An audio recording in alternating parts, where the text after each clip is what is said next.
Talo! Talo na naman. Magandang araw mga kaibigan, magkape't pandasal muna po tayo. Ito po si Father Nono.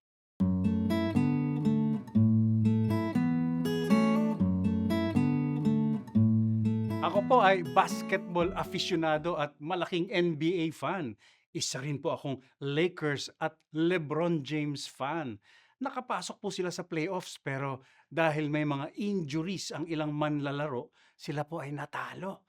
Medyo nalungkot po ako dahil medyo matanda na nga itong si LeBron James. Kumbaga ito na ang last chance niyang makakuha pa ng kampyonato.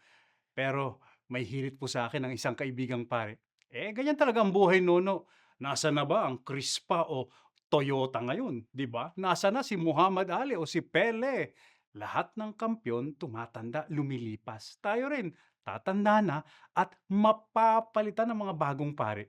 Ika nga nila, panapanahon lang ang buhay. Minsan, ikaw ang nasa taas, pero bababa ka rin kapag daka.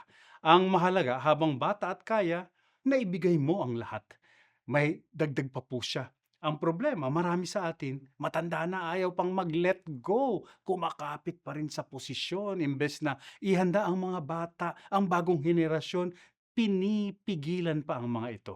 Pero hindi tayo maaaring manatili sa itaas magpakailanman. Talagang tatanda, malalaos, lilipas bawat isa sa atin.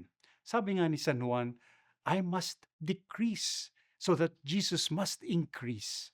Walang forever. Life is a cycle. The old must give way to the new. Sa ganyang paraan, ang daloy ng buhay ay tuloy-tuloy at nagiging masagana. Manalangin po tayo.